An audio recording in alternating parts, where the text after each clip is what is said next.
Hello everyone, I hope all of you are doing great. तो बच्चों, आज आप लोगों के लिए लाया हूं मैं प्यारे सवाल विद गगन सर का एपिसोड 1।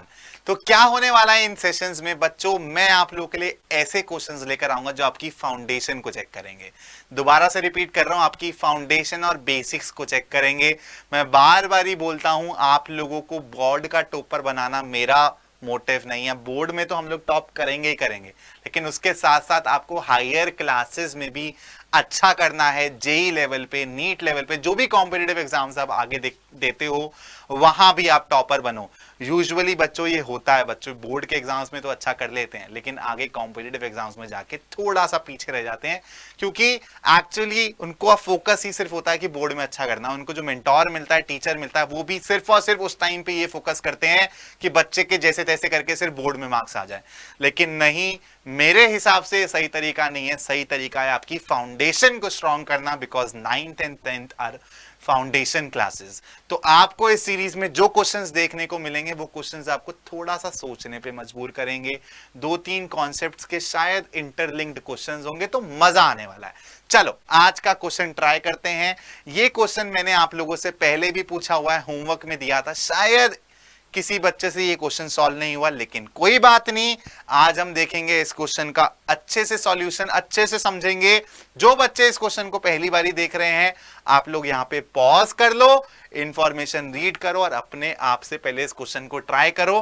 पहले अच्छे से ट्राई करो, फिर रिज्यूम करना और देखना कि मैंने क्या एक्सप्लेनेशन दिया है। मैं आपको सबसे पहले बता देता हूं इस क्वेश्चन में क्या क्या दिया हुआ है। एक ट्राइंगल है ABC, AE is to ED दिया हुआ है, BD इज टू DC के बराबर, दैट इज 3:4, और AC की लेंथ दी हुई है पूरी की पूरी 370, और आपको बोला है कि भाई AF की वैल्यू बताओ।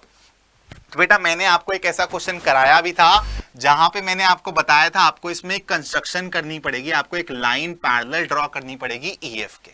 ठीक है, तो मैंने एक लाइन ड्रॉ कर दी DG, मान लो इसको।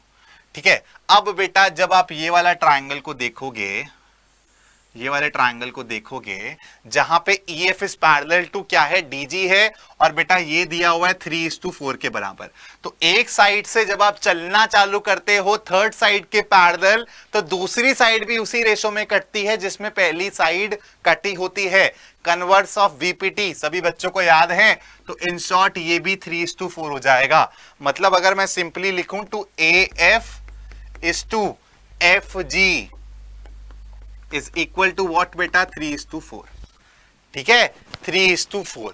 अब बेटा ध्यान से ये वाला ट्रायंगल तो पकड़ लिया, अब क्या करो, एक बार ये वाला ट्रायंगल देख लो। यहां पर भी तो बेटा जो ये DG है अगर EF के पैरेलल है तो BF के भी पैरेलल होगी। तो बेटा मेरे को एक बात बताओ, अगर DG जो है वो BF के पैरेलल है, तो अब इस ट्रायंगल को थोड़ा उल्टा करके इमेजिन करो। अब मेरे को क्या दिया हुआ है बेटा, यहां पर भी तो मेरे को रेशो दिया हुआ है ना, यहां पर भी मेरे को रेशो क्या दिया हुआ है, BD इज टू DC है 3:4। तो बेटा ये भी सेम रेशो में डिवाइड होगा, तो दोबारा ये क्या हो जाएगा बेटा, 3:4 दोबारा। ठीक है, तो बेटा यहां से मेरे पास क्या आया, FG is to GC, again इस ट्राइंगल से 3:4। अब बेटा देखो FG यहां पर भी है, FG यहां पर भी है, एक बारी 4 को कॉरेस्पॉन्ड कर रहा है, एक बारी 3 को कॉरेस्पॉन्ड कर रहा है। अगर आपने यहां पे कॉन्सेप्ट पकड़ लिया तो आपका आंसर ऑलरेडी आ गया होगा। मतलब बेटा AF FG GC, ठीक है, ध्यान से देखो ये दोनों 3:4 है और ये दोनों भी 3:4 है। तो मतलब FG तो दोनों में कॉमन है, तो मतलब उसका वैल्यू भी, उसका जो यूनिट है वो भी तो सेम आना चाहिए। कैसे सेम करोगे, इसको इंटू 3 कर दो, इसको इंटू 4 कर दो, LCM ले लो। तो बेटा ये क्या बन जाएगा, 12 बन जाएगा। ये क्या बन जाएगा, 12 बन जाएगा। ऊपर 4 से ऊपर 3 से किया है तो इसको भी करो 3 से, नीचे किया है 4 से तो इसको भी करो 4 से। कॉन्सेप्ट ध्यान से समझना, मैंने सेम करने के लिए यहां पे 3 से मल्टीप्लाई किया है, तो भाई AF को भी 3 से मल्टीप्लाई करना पड़ेगा। तो बेटा ये बन जाएगा 9:2, ये बन गया 12 जो कि एक कॉमन नंबर बन गया, और देखो ये बन गया 16। अब मेरे को बताओ इन दोनों का रेशो क्या है, 3:4। इन दोनों का रेशो क्या है, 3:4, लेकिन बीच वाला नंबर एक कॉमन नंबर पे पहुंच गया। ये कहानी करनी थी बस। कर ली ये कहानी। अब मेरे को बताओ जो AC है वो AF, FG और GC में ही तो डिवाइडेड है और तीनों के मेरे को रेशोज मिल चुके हैं। मतलब इनका जब सम करोगे 12 और 16 28, 28 और 9 37, 37x गिवन है 370 के बराबर।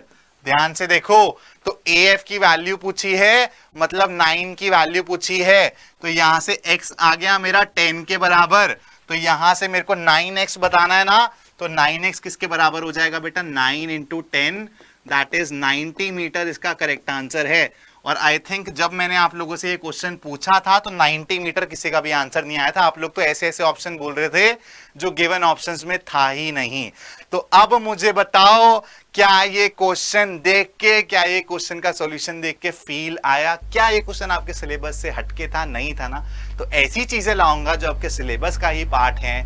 ऐसे क्वेश्चंस होंगे लेकिन जो आपको सोचने पे थोड़ा सा मजबूर करेंगे, क्योंकि हमारा एक्चुअल मोटिव क्या है, आपको सिर्फ बोर्ड के लिए रेडी नहीं करना, आपको इतना स्ट्रांग बना देनी है आपकी फाउंडेशन कि आप जब 11th में जाओ, 12th में जाओ, तो आप बाकी बच्चों पे एक एज लेके जाओ। ठीक है, तो चलो बेटा, आई होप आप लोगों को ये क्वेश्चन सॉल्व करने में मजा आया होगा। जल्दी आप लोगों के लिए एपिसोड 2 लेकर आऊंगा और एक बहुत बेहतरीन क्वेश्चन उसमें भी आपको देखने का मिलेगा। Till then take care and good bye बच्चों।